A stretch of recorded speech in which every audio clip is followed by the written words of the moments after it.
বিয়া তো আমি করবো। দিব দিব এখন দিব এখন দিব, বউও দিব, আবার বোরমা ইও থাকবো, এখানে থাকবো। হ্যাঁ, তোমাদের রাস্তা মন্দির এগুলো আমি একবারের এই টার্মের মধ্যে যা যা করা লাগে সব করে নেই। আর আমি কথা দিচ্ছি, যতদিন এমপি আছি, যতদিন আপনাদের এমপি থাকবো আমি, ততদিন আমার বউ ছেলে মেয়ে আমি কোন সম্পদের মালিক হব না। কারণ এমপিগিরি কইরা 7 লাখ মানুষের আমি খাওয়াইয়া পড়াইয়া পারি না, আমি কেমনে সম্পদ কিনবো? আর যারা এমপি হইয়া সম্পদ কিনে এরা মনে করবেন এরা 2 নাম্বার লোক, 2 নাম্বার লোক, এরা সম্পদ করে, এরা ভালো না। আপনারা আমার জন্য আশীর্বাদ রাখবেন।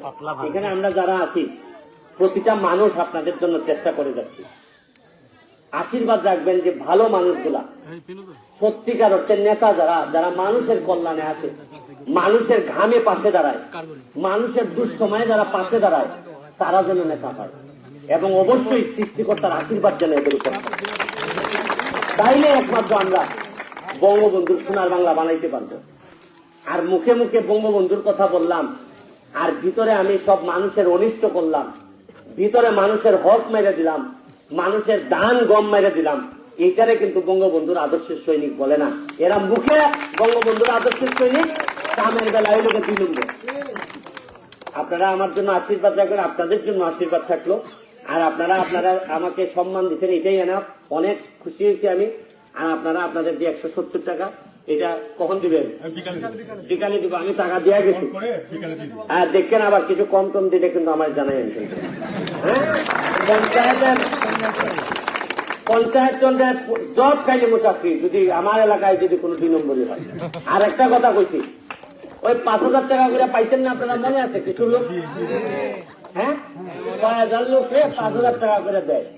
তা আমি যখন এমপি হয়েছি নতুন, আমি খবর নিছি যে আচ্ছা আমার একটা হিসাব যত কেটায় ক টাকা পায় দেখি ঠিক মতো পায় কিনা। 2টা বাগান খালি চেক করছিলাম, যা দেখি কি জানেন, 70 থেকে 80টা চা বাগানের শ্রমিক, লেখার নাম ঠিক আছে, বাপের নাম ঠিক আছে, ঠিকানাও ঠিক আছে, আর যে মোবাইল নাম্বারে টাকা আছে এটাই এই মহিলার না, এটা অন্য আরেক লোকের।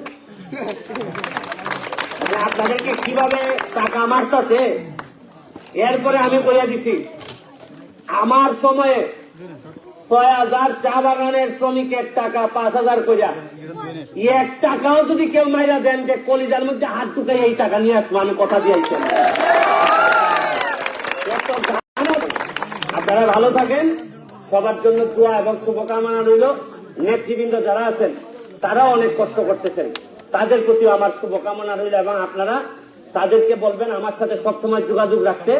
আমি যা যা আপনাদের লাগে, দুঃসময়ে আমি আপনাদের পাশে আছি, সুসময়ে না থাকলে নাই, কিন্তু দুঃসময়ে যেন আপনারা আমার পান, এই আশীর্বাদ এবং দাবিটুকু চাইয়া আজকের মতো বিদায় নিতেছি। জয় বাংলা, জয় বঙ্গবন্ধু।